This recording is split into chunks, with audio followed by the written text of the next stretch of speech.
Hi everybody, thanks for coming along to our accommodation services webinar that we're hosting for you today. If you're watching this live today, we will be monitoring the chat window, so if you have any questions, please pop them in the chat. Make sure that you pop them in for everyone to see, otherwise I won't be able to see them to answer them. I would like to introduce you to Kathy. Kathy works in the ANU Accommodation Services team, and she's going to walk you through the webinar today and give you some really important information on our accommodation at ANU. So welcome, Kathy. Thanks for coming along. Thanks, Brooke. Hi, everyone.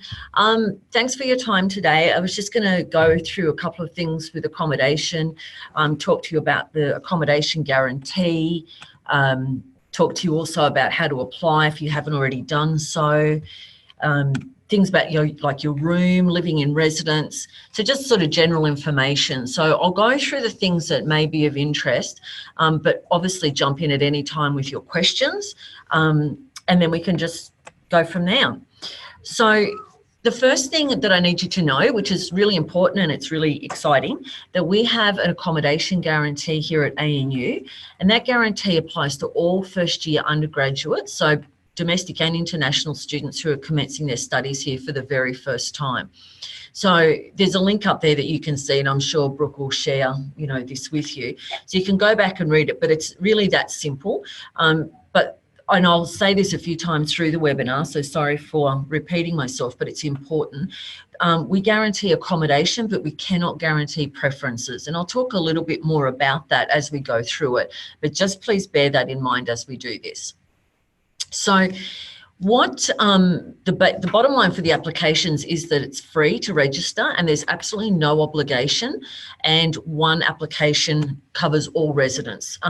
So even if you're not 100% sure about coming to ANU or whether you want to live on campus, you really do want to live on campus, but just in case, just put the application in. Don't sort of think, oh, I'll wait to see if I get an academic offer, or wait to see, what my friend's doing. Just put the application in online, because it means that you're covered by the guarantee should you decide to come. Even if you come to ANU, get the academic offer, but you make plans for accommodation elsewhere, you would just decline the offer. So nothing will happen to that. So just ensure you put it in. So as I said before, we can guarantee accommodation, but we cannot guarantee your preference. So it's important when you're making your application, before you start, on our website, we've got a list of all our student residents, as well as the cost comparisons. So I would recommend that before you start, you look at all the student residents that you're eligible to go to as an undergraduate. They're marked on the website, and budget from the lowest to the highest. I know that everyone would love to have the cheapest accommodation, but we can't do that. And we may put you somewhere else that's a little bit more than what you are hoping to pay. So you really have to keep an open mind and prepare before this, particularly if you want catered accommodation where all your meals are provided. Sometimes our catering gets overwhelmed and we do have to offer you self-catered. So again, you have to start to think about those things prior to arriving, so that there's no big surprises. The applications have already opened and they close on midnight, 20th of December, and that's Australian Eastern Standard Time. And we do not accept late or incomplete applications. So just put in your application prior to that time, ensure that all your fields are done and submitted and that it's complete. When you actually finish it, you'll get a little email to say it's now complete. So that would reassure you that everything's fine to go. But you're also welcome to email us if you've got any concerns about your application or you want to change anything. If you do want to change anything, please don't go on and make more applications. It really it confuses the system if you put multiple applications in. It doesn't give you any more chance. It just actually can hinder your chances of getting an offer, because the system does only want to look at one application, one person. So if you put it in and you need changes, then you just contact us and we'll make those changes for you. As I said, you have to be willing to consider any offer that we make to you on campus, because if you don't accept the offer that we give you when they start, you will have to source off-campus accommodation. We won't re-offer an alternative residence that you prefer. So do keep that in mind, and we're certainly happy to help you with off-campus. But you would be much better thinking about the offer that you've got that ensures that you've got that accommodation. I don't think this really will apply to too many of you, but just to let you know that we provide single accommodation. The guarantee is the room for you. There is limited opportunities for couples rooms, so double rooms. So if you are coming with a partner, you can certainly choose a double room, but they are, in short supply. And obviously, we can't have families. So if you do have a family, then unfortunately, off-campus is something that you're going to have to look at. And as I said, we're happy to help you with that, but just keep that in mind. Kathy, I've just got a question from one of our students. They're coming as an exchange student, but they're going to be doing postgraduate courses, and they're wondering how this fits in with the guarantee. Yeah, that's a good question. And I've actually got, you're too quick for me because I've got a couple of slides coming up that talk about that. So I might even just jump to those. So sorry for everyone. I'll just go through and then I don't have to go back. So normally our guarantee does only cover undergraduate students, but for you guys coming as exchange students, we include you in our guarantee. So I will get a list from Brooke, and if you're on her list of approved exchange students coming in, even if you're a graduate student, we will cover you under the guarantee. So we're working with Brooke and her team to match up who's applying in our system to who's coming through her program. So you will be covered. So there's nothing to worry about in that sense. So that's a really good thing too. And there's also, when we talked about selecting accommodation, as a graduate, you'll be able to look at those ones that we've marked on the website as a graduate placement. So you'll be able to look at a little bit of variation in there as well. So that's a really good thing for you and a good question. So I'm just going to go back now. If you have any more questions about that, I'm happy to answer it. But I think, as I said, as long as you're on Brooke's list and we work closely together, then that's not a problem at all. So just a little bit about accommodation offers when they come out. All the offers are going to be made via email. So when you make your application for accommodation, it's really straightforward, and it wouldn't even take 10 minutes at the most when you do it. You're just going to be asked for some contact details. So the email address that you put in the application is where the correspondence is going to go to. If you can't check that email, or it changes throughout this period, you need to notify us, because if you miss correspondence coming out, there's nothing that we can do about that.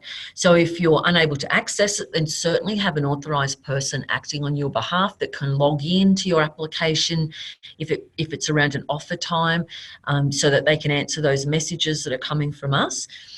But it's also really important that if you have an agent acting on your behalf and they've made your application, please check with them to what they've put in that application.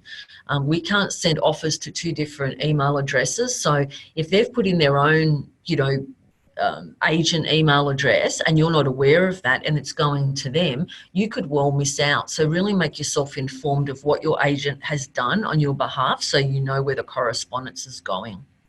So just going back to making the application, as I said, it's contact details, it's what you think you're going to study when you're here. It doesn't have to be spot on. We're just trying to get a gauge of what's happening. Some emergency contact details. You will be asked to choose one residence only, so just one preference. Remembering what I said, that we can't guarantee preferences, but choose one. Pop that in and we'll certainly work as hard as we can to get that for you. Another important thing that is there is some information that asks if you'd like to disclose any medical or special needs. Now, this is really important. If there's something that you really think that may not so much even impact on your stay here, but you need some assistance with or consideration for, please put it in that area. It's confidential and it's only used to help you. So some people say, oh, I don't want to put anything because it might, will that have some effect on my chances? Not at all. We're using this to try and get the best placement for you as possible if you have particular requirements and particularly medical requirements. So, feel free that's in confidence and working in your best interest at that stage. So basically that's what the application will be when you get it. So that's, as I said, it's pretty straightforward. So the offers go out via the email that you've put in this application. Now, it's a really short turnaround. When the final offers come out, you have something like 48 hours to accept your offer. So if you don't respond in that timeline, it's going to be lapsed and you won't be under the guarantee. So if you get an offer, don't panic. If you get it and it's on the weekend or you got to pay, you can't do something, don't panic. Just write back straight away to where you got the offer from, saying that you want it but you need some assistance, and they'll work with you. It's simply a case of you just ignore the email, then they'll obviously chase you up a little bit through that time, but if you ignore it, then we're just going to have to move on to the next person. So don't panic. We can work with you, but just make sure that you've been clear that you want to go ahead with the offer. It's probably a little bit confusing when I say the 48 hours, and that is our standard timelines. This year, we may, because a lot of offers are going to go out just before Christmas, we may look at extending that acceptance deadline a little bit. But for now, I want you just to keep the 48 hours in mind. If we make any changes to our acceptance deadline, then we will certainly email everyone on the system that's got a complete application. I'm sure that between Brooke and myself, she'll get correspondence out to you so you're aware. And we'll have stuff on the website. So it's something we're trying to do, because obviously over that Christmas break, it's hard for people to access banks and there's holidays and all sorts of things. So we will do what we can, but just still prepare for the 40 days we're talking about now, unless we're not able to push that over the line. So just another thing, as an international student, you need to have accepted your ANU academic offer. So that includes paying the course fee, and you have to have had this done by the 17th of January to be still considered under the guarantee. So we need to know that you have accepted and you are coming. If you leave it past that date, we have to have that deadline, because we've got a lot of guaranteed students we're placing, so we can't drag that out for too long, because we've got limited beds that we're working with. So please, you get your offer, just jump on, accept that and get that all underway so that we can pick you up in these offers. The offers for accommodation will start after the closing date of application. So after the 20th of December, nothing will happen before that time. So even if you've been given an academic offer early, you've accepted it, for equity purposes, we do not do anything until after the closing date. That lets everyone get an application in and be considered equally for their preference. So there's no bias towards anyone. It's not first in, best dressed, as long as you have it in by the closing date. So we start after the closing date, and then we'll continue on until everyone's been placed. So the offers won't go out in one big hit. So we'll make, bulk offers for the first lot. Then we'll move on. We'll see who accepts, who declines, see if we can then keep working on preferences. And they'll go out on a progressive basis. So they can go out, late December, as I said, bearing in mind there'll be university closure through that time, and then into early January and continue on. But you would know where you're going and place no later than mid-January. But just be patient. That means that you're always welcome to contact us. But as I said, nothing will happen prior to the closing date, but we will have that process. And just because maybe your friend got one first, it doesn't mean anything. It just, as I said, we're going through a process that rolls out. And I'll explain sort of how we allocate shortly. But just, you just have to work through it. It's a funny time. You put an application in now and it goes pretty quiet and you won't hear anything. So there's nothing wrong. It's just that we're just not doing anything at this stage. So a couple of things about, this is something that I think is the most important thing that we're going to talk about, is contract dates. And it's something I really need you to sort of consider and think about. when you get an offer, because this is going to save a world of pain down the track. So our accommodation contracts are going to start anywhere between the 1st of February and the 5th of February next year, depending on where you're offered. So when you get your offer, it'll tell you where you're going to, the arrival and the contract dates. If you get an offer and you are actually arriving a little bit earlier than that and you're asking for accommodation, you have to accept the offer that you're given first on those contracts. From there, then you can contact the residents and say, look, I'm arriving a couple of days earlier, can you help me? And those variations would be negotiated with your residents at that stage. Sometimes I'll be able to help you with an early arrival, sometimes not, if we have conferences still taking place or maintenance. But they'll do what they can, and then we can talk further on in the webinar just about some other options if you need a little bit of temporary accommodation. Now, the contract end dates are what you really need to be mindful of. When you accept an accommodation offer, you've accepted a legal contract that requires you to pay from the start of that date to the end, regardless of whether you choose to leave early, go on holidays, whatever you want to do, you're obligated to this. Even if you go off campus and take a lease, it is the same obligations. I know that sometimes, the contract either on campus or off campus might end later than you want, and you want to, do a little bit of traveling before you go home, or you just want to head home and you think, well, I don't really want to pay because I'm not here. You will have to pay. That is part of any legal contract that you accept. So you have to be really mindful of that. Budget for it, think about it before you come. So the 2020 contracts in some locations will end on the 16th of December. But if you're in one of our 4 lodges, the dates will be slightly different. If you're in Davey or Kinloch, it will go to the 31st of December. And if you're in Lena, Carmel or Warrnambool, they go to the 31st of January 2021. So as I said, no changes will be made. If you're staying on for 2021, so if you're here more than 1 full year, you will go through a normal returners process to be considered for placement for the following year. But please, again, with Brooke and her team, we'll do some correspondence up so that it goes to you can actually see this. So if you're choosing the lodges or you are placed in the lodges, these will be your contract dates.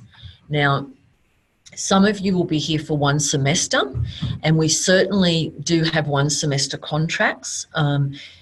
But when you go to one of our lodges, they will offer you a full year straight up. That is just part of the nature of those contracts.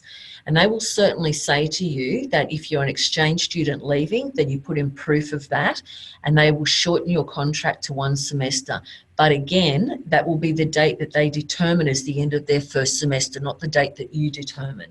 So we will let you know what those dates are. Generally, it will be mid-July. So again, we can, if you're in one of the lodges, give you the 1 semester, but you have to realise the contract end dates are exactly what they are. There will be no changes to those at all. Okay, so that's really important. So a little bit about living in a student residence at ANU. We have just under 6,000 students living on campus, which is absolutely fantastic. We have a great diversity in our student accommodation. Currently, we would have in the vicinity of 47% international students and 53% domestics that make up the cultural diversity within all the student accommodation. So you can see that it's a great experience straight away, that we have a mixture of people from everywhere. We have excellent pastoral care, we have lots of academic support and a huge range of activities that you can get involved with. And there's debating, there's musicals, there's chess, there's sport, there's art, there's so many. One residence doesn't offer any more than another residence. So it doesn't matter where you are, you still have the same opportunities to participate in all those things. So all of the residents do activities like this, and then there's a lot of inter-hall activities that go on as well. So you'll meet a lot of different people. We have a really great staff that work in our accommodation. So you'll have front desk staff that are there throughout the day that you can go and talk to about payments and just general questions that can help you. We have senior residents on your floor and leadership team members that will assist you. So people that more of a senior resident or a leadership person that'll be on your floor in some capacity that you can touch base with. And they're also there after hours when the staff aren't meeting the front desk. There's people that you can go to that if you need assistance after hours. We have heads of residence, deputy heads of residence, or the equivalent. Sometimes the terms are a little bit different, but the same capacity to there for you. So lots of support in all of those areas. So we, really always stress it that the opportunities and the experience, they're not tied to a particular resident, it's what you put into it. So people get really passionate about different places, and you may have had friends that have already been here and come back and tell you about a particular residence and it's the best one and you've got to go there because all the rest are terrible and that's the only best one in the whole world. Well, it's not really true. It's true to the people that live there, because that's how passionate everyone becomes. So just remember, you go there and you put that effort in and meet people and join in, and you'll think it's the best place that you've ever stayed as well. We have, higher amount of students request to return to the residence, and I think that's an indication of the experience that we offer here. So we were talking before about preferences and how are people chosen. So when we're placing people, this is not a personal thing if you don't get your preference, so please be clear on that. We certainly try, but what we're trying to do is make that a really diverse community. We talked before about the really even split that we have with domestic and international students. That goes down to gender as well, and even courses being studied. So for our halls of residence, with the exception of Bergman College and Johns, and I'll come back to them in a moment, all of our residents, we use auto allocation to allow for placement and just to give everyone the same opportunity. So what we do is we look at your preference. We're also looking at the beds available at that location after we've locked down our returners for the following year, see how many beds we've got, and then what gender balance and demographic that we need to complete that actual residence. So we would put everyone in and then auto allocate through that. Once we've exhausted that, that's why we move you on to the next place. And what we would try and do there is then look at what we'd say lifestyle choice. So if you've chosen a catered residence and you miss out on, say, Bruce Hall that's catered, we will look at the next catered vacancy that we have. And we'll work through like that. And if there was no catering left, then we offer self-catered. And the same with self-catered, we'd offer, you might want Fenner Hall that's self-catered, we might exhaust allocation there and offer you one of our 4 lodges or Woombrun or B&G. So we move on like that for you. That's why it's important to look at the cost comparisons and budget for lowest to highest, because obviously we've got some newer buildings, some older buildings, and that affects the tariffs when you're looking at those comparisons. So with Bergman College and Johns College here, so all their applications come through us, and then we give those areas your names at the end of the process, and they do their own selection. So you're still under the guarantee. If they said they couldn't place you, they will give your name back to us, and we'll still put you under the guarantee in the same way we're doing with everyone else. But they do a little bit more of a unique selection, and they may reach out to you on top of the application and ask for further information or a phone interview perhaps. So, don't be... And 2 things, don't be, concerned if they do that. That's their normal practice. Also, please don't take it as I've gotten in because they've contacted me, because that's what they do. Sometimes people think, oh, well, that means they're going to pick me, and sometimes they don't, which can be a bit disappointing. So don't, take that as either way. Just let the process work, knowing that regardless, we're going to give you a place on campus. So I thought I'd let you know a little bit about your room when you get here. So when you check in, you'll be allocated to a single room. So everyone gets their own lockable room. You don't twin share with anyone here. So you get your own room. It'll have a bed, desk, chair, basin, wardrobe. So, it's pretty simple. You're going to supply your own linen and your own, personal items in the room. You're responsible for keeping your own room clean. You could get vacuum cleaners and all that things from staff, borrow those. We have great cleaners that do all the common areas and bathrooms, but you have to look after your own space, and we just ask that you are mindful of the general space as well and be respectful of that and people that you live with. Please check with staff at your residence before you bring any appliances into your room. Heaters, fans, rice cookers, they cannot be used for safety reasons, so please don't bring those or go and buy those. Go and talk to staff before you go get anything that you put in your room. You can't cook in your room unless you're living in one of the self-contained apartments. Well, I'll explain to you in a moment, but you can't cook in your room. In the self-catered areas, you'd have a big kitchen on the ground floor, which you can go and cook. There's often kitchenettes where there's hot water and, toasters that you can do, just some toast and a cup of tea if you don't want to go down and make a big breakfast, for instance. And in the catering, obviously you go down and have meals in the dining hall, but there's also, little kitchenettes where you can there's hot water and things around as well. All the rooms are centrally heated through winter, and the common areas will be air conditioned, but individual rooms are not air conditioned, with the exception of Lena Carmel Lodge and Warrnambool Lodge. So you're not going to come and there's not going to be air conditioning in your room and all that. You're going to be perfectly comfortable. The buildings are kept at a comfortable temperature in winter, and they're cool in summer. So you'll be, you're going to be in your room sleeping and studying, sure, but there's really lovely common areas that you'll be able to go and sit that'll be, warm or cool, whatever the season. We've got TV rooms and just quiet spaces. So plenty of places to branch out to. But bear in mind, that's how it is. As I said, you will share the bathrooms with all the residents on your floor or apartment. So all of the bathrooms are safed, lockable cubicles, but they're all unisex.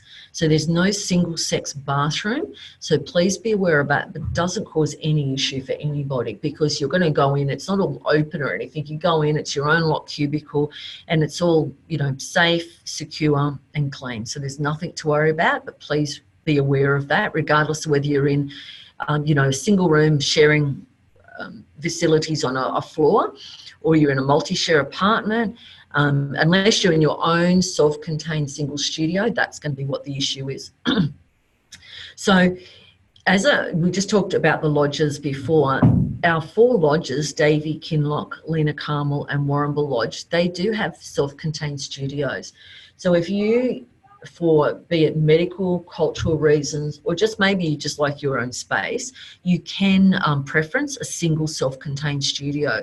That means you've got your own bathroom and your own kitchenette in there. So for any of those reasons that I've just mentioned, if you think that might be you, then you can certainly preference those.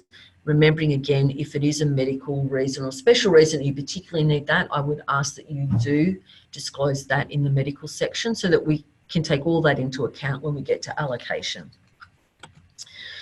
Some of the cost comparisons, so the important part again is money. When you receive your formal offer, so when it all closes and we start sending those offers out, you'll get an offer that says where you're going, the contract dates, and then you'll be asked to pay acceptance fees to secure the offer. So for each residence, they're going to vary because, of different tariffs, but they're basically going to consist of a refundable deposit, a registration fee, a resident committee fee, and 2 weeks rent in advance based on the location you've been allocated. So look, just to give you a ballpark, don't lock me in, but just to give you an idea to budget for it now, it could be anywhere from say 2,200 up to 2,500, depending on the location and whether it's catered, self-catered, etc. You're going to be asked for that straight away. The refundable deposit is that we will keep that on your account the whole time that you're under a contract with us.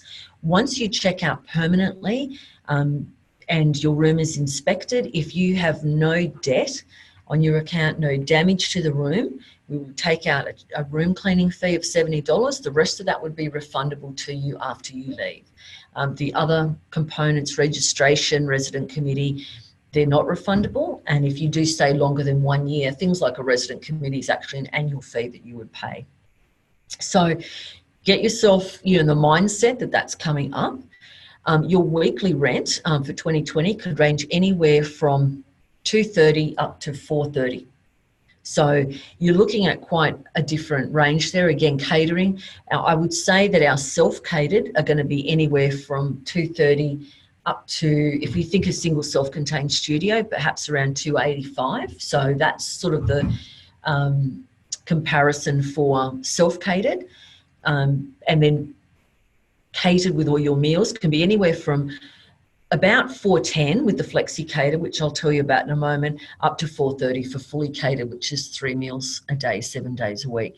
So you can see a variation even in the self-catered. You know, you could be thinking, I want to go to the one that's $330, and you could go to one that's, $230. You could go to somewhere that's $280. So you have to think about that. As I said, we would love to put everyone in their desired location, but we can't. I just mentioned the flexi catered. That's something new that we've had this year, which is a great thing as well. So fully catered is 3 meals a day, 7 days a week. Self-catered is exactly that. You're cooking your own meals. And flexi catered is now 16 meals a week. And we have that at Wright Hall. So that's been a really popular addition to our suite of accommodation. That gives you the flexibility of a little bit of both. You don't want to do all the cooking, but you don't want to be fully catered for. So it's a really great option to think about.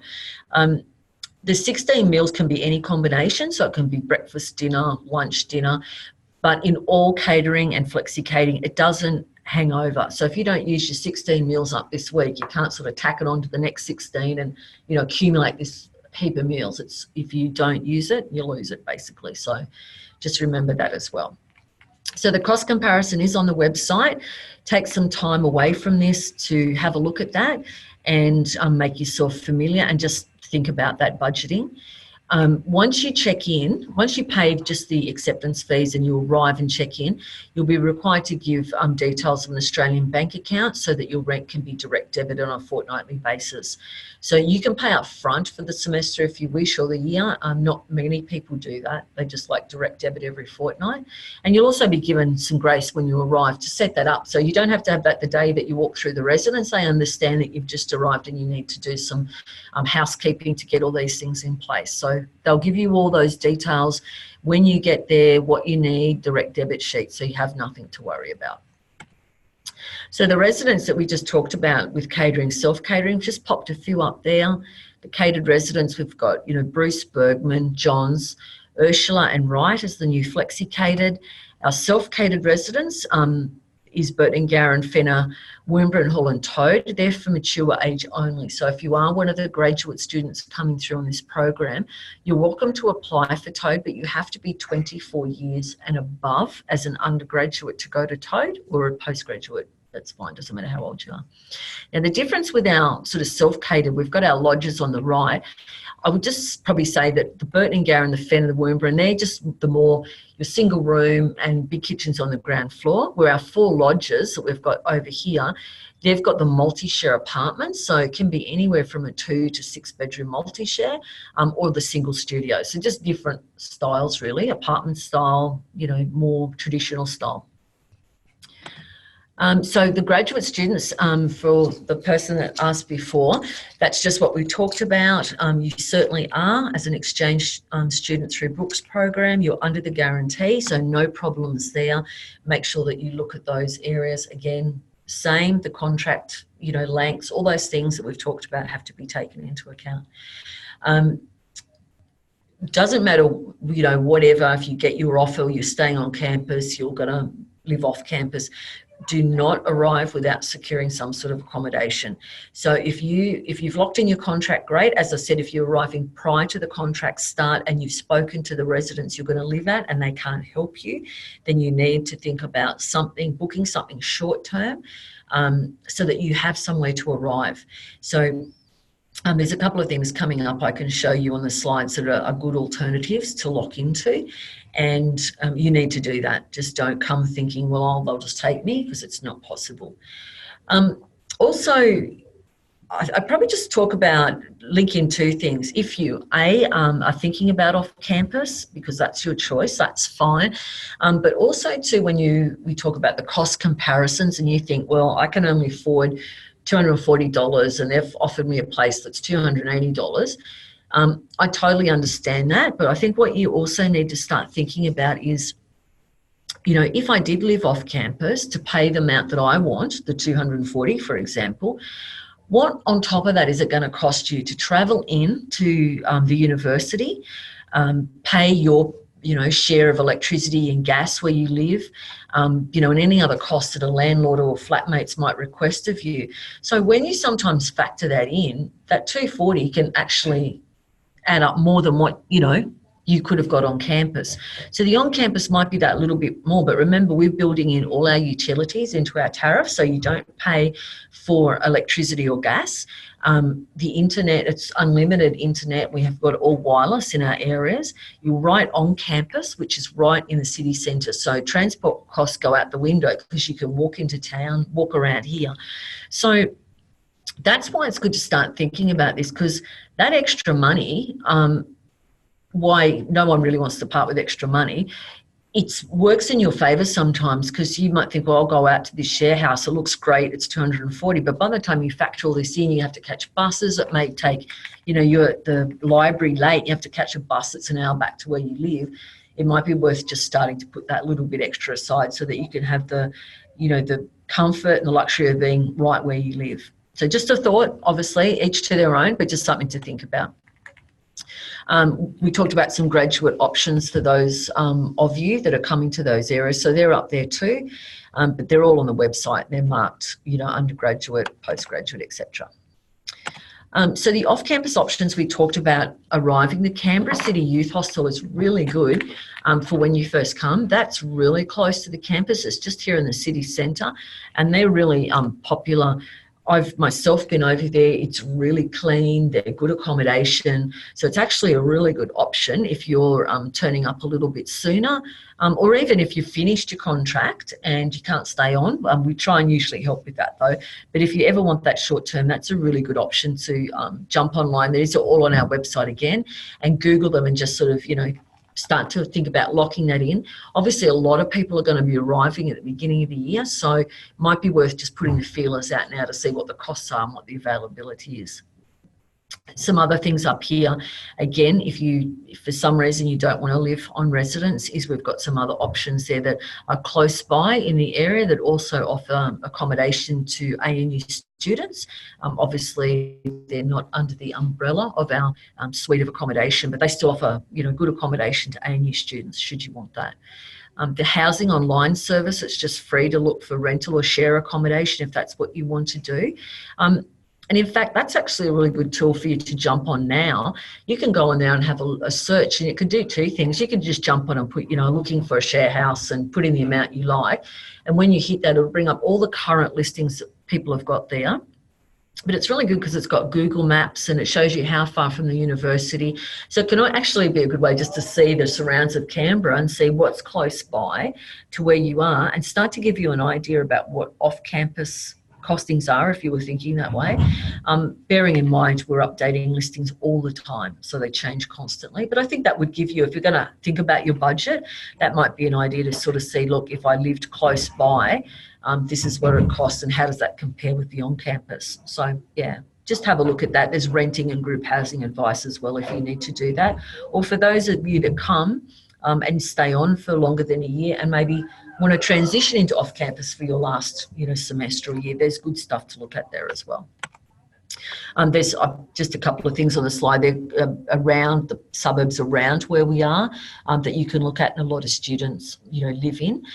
All we would say though, if you are going to go off campus for any reason or share with some friends, please be really mindful about handing over any money to someone that's requesting money from you for a rental house without you first viewing that property or, meeting or agreeing to anything, because you do not want to be scammed out of cash. Like, most people are really good, but we all know there's always one scammer lurking around. So don't just go there. If it seems too good to be true, then perhaps it is too good to be true, and you're welcome to contact us for some advice. If you're not sure, contact Brooke if you feel more comfortable, and we can liaise or, work with her. But yeah, just do not, someone says, send me the money now and you can come. Don't do that. You're better off missing out than just to give over money. So just a couple of things to go back on. You have to complete your application by midnight on the 20th for the guarantee. You have to make sure that you accept your academic offer by the 17th. We can't guarantee a preference. We talked about that a bit. So have a look after this and start to make yourself familiar of those things. If you're someone that wants catered and you get offered self-catered, please don't be concerned. You have to start, obviously, you'll get that and start. If you go, I can't cook, you'll be fine. We've never lost anyone yet to lack of food. There's lots of eating places here in Canberra where our main centre of the university is located. It's fantastic. There's so many eating places here. You can walk into town. In our self-catered areas, they do bus trips to the supermarkets and to the fresh fruit markets for you to pick things up at. So you're not going to have any issues in that way at all. And people get together and they cook and have potluck nights, so everyone survives. We've never lost a person yet.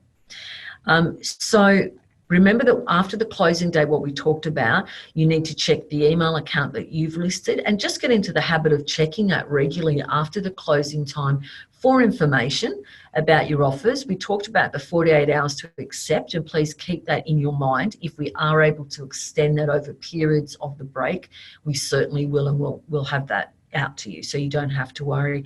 But again, even if the 48 hours was applicable, remembering if you have any issues accepting it, your card doesn't work, don't panic. Just get straight back in touch with the residents and say, I want this, and they will work with you. That's what we want to do. Make sure that you have something before you arrive in Canberra. Don't just come. Even if you're waiting for your contract to start, you have to have something in place. And you could always email us and ask any questions that you have to the uni.com email. For those of you that may have already applied, you would know that email. For you that are coming up, you'll get that in all your correspondence, so you'll know where it is.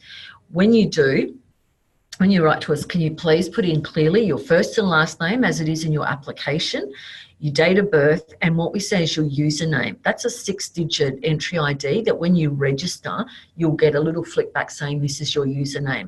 So you'll get an email. So keep that because we'll often have people that email us and say, oh, can you do this for me? And they don't say who they are, their name, anything. So it saves a lot of back and forward wasting your time.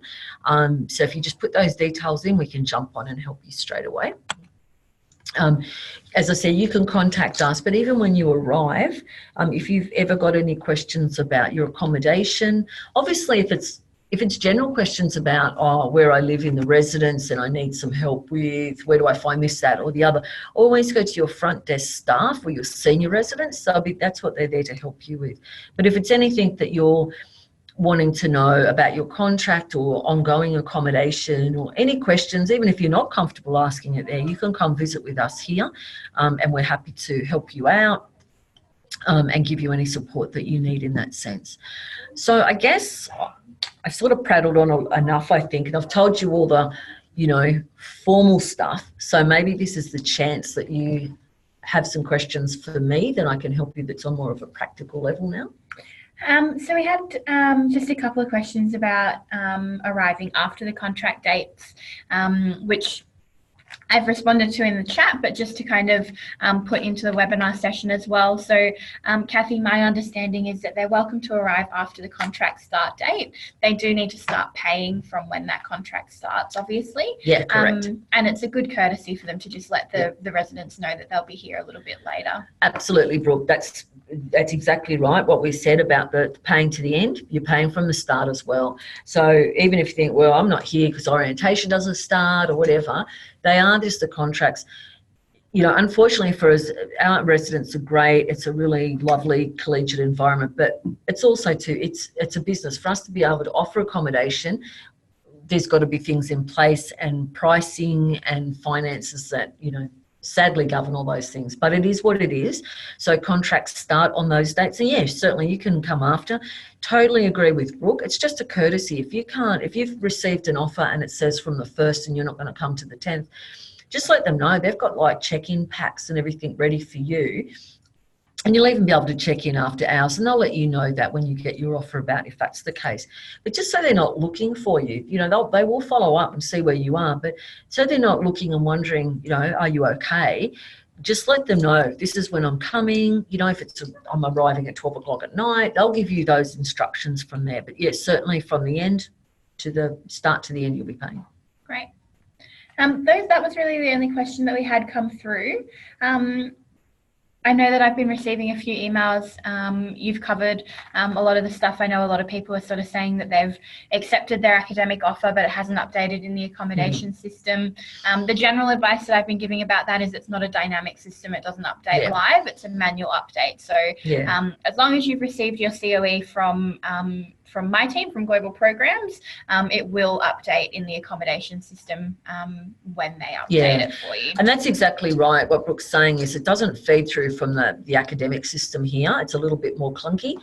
So I will start now to run reports that pick up people accepting academic offers. But also, as I said, with Brooke and her team, we'll share, lists, and that'll be on there. So definitely don't panic. She's got your name. I've got your name. That's all we have to worry about. So don't worry. But as I said, even if it wouldn't mean anything, we're working through a different process with you. But certainly we'll start to update. We've just had some processes going on that we finalise first before we start sort of more that intense application viewing session. Perfect. All right. Well, thank you so much, Kathy, for your time today. I hope that this answers everyone's questions. I know that accommodation is obviously a really important part of what you're going to be doing and experiencing when you're here at ANU. So hopefully this has given you a little bit of clarity on those issues. I do just have two other short questions coming through. That's fine. Cool. Great. Thank you everyone for coming, and anyone who's listening to this after the fact. If you've got any questions for either Kathy or myself, then we'll definitely give you some contact information and you can reach us that way. Okay. Thanks everybody. Thank you.